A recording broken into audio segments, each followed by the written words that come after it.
Let's move on to number 5. Number 5 is a little bit different because it is a third root, not a square root anymore. So what exponent are we going to need to use to get rid of the root here? 3. 3. Good job. You guys are sharp. Okay, so we're still going to, you guys need to listen. We are still going to isolate this root, the 5x minus 1. So I've got to add 2 to the other side and then divide by 3. So I have 5x minus 1 to the third root equals 2/3. So I'm going to cube each side. On the left side, all I have left is 5x minus 1. And on the right side, when I cube the fraction, 2 cubed is 8 and 3 cubed is 27. Okay, so this is a little more fun because we're working with fractions now. So to add the 1, I'm going to change that to a fraction. So I'm going to change it to 27 over 27. So I'm going to match the denominator. Okay, so 5x equals 35 over 27. And instead of dividing by 5, whenever I have a fraction on either side, I like to just multiply by the reciprocal. So I'm going to multiply by 1/5 on each side. And that way things reduce a lot better. Like this 5 and the 35 are going to reduce. So x is going to be 7 over 27. And now I get to plug it back in and see if it's going to work. We don't want to miss any of the fun stuff. There is or is it? Okay, so this is multiply. It's not 5 and 7 over 27. It's 5 times 7 over 27. Okay, so when I multiply these two together, it's going to be 35 over 27.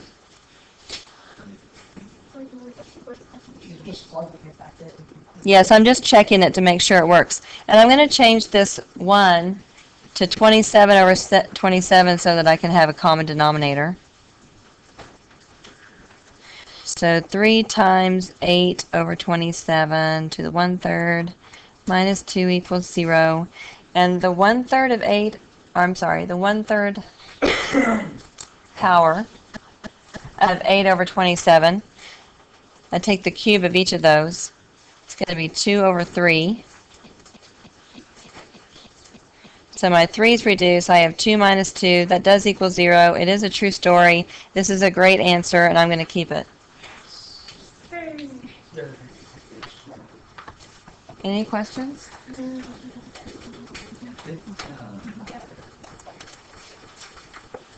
At the bottom of your paper, there are some inequalities. So let's read through that little paragraph.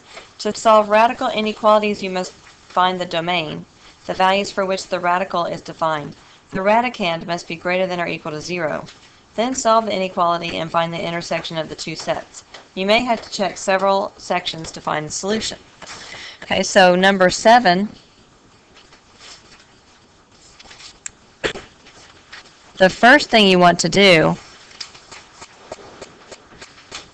is take the radicand, the 4x minus 4, just the part that's in the root, and you're going to set it greater than or equal to 0 and solve for x. The reason you do that is because this has to be greater than or equal to 0 to be positive, right? So you'll have real numbers and you won't be working with imaginary numbers. So you have to make sure that your answer is going to be greater than or equal to 0 in the radicand. Okay, so solve for x. So 4x is greater than or equal to 4. X is greater than or equal to 1. And that's going to be part of your answer. Okay, so that's an important part of this whole solution. Then the next step is to take just the inequality and solve it like we have been solving. So I want to isolate the radical. I'm going to subtract 2. So I have the square root of 4x minus 4 less than or equal to 4. After I subtract the 2. And then I'm going to square both sides.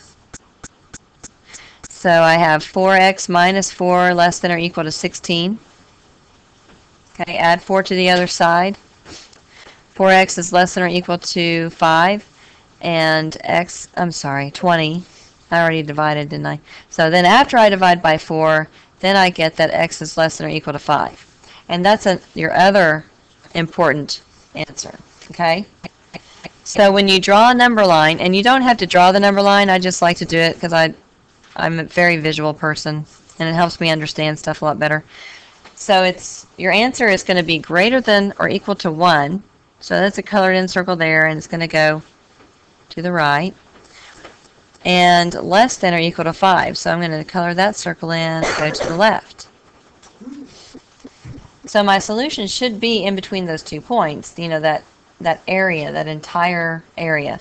So I want to pick a value that's in that region and test it and make sure that it works. So like I could choose, you know, x is 2, and I'm going to plug it into the original problem and see if it makes it a true statement. So 2 plus square root of 4 times 2 minus 4 less than or equal to 6.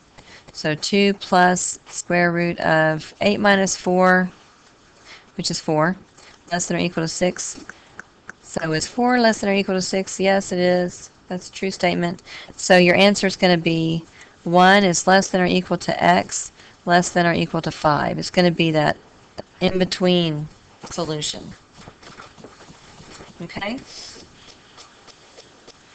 Any questions?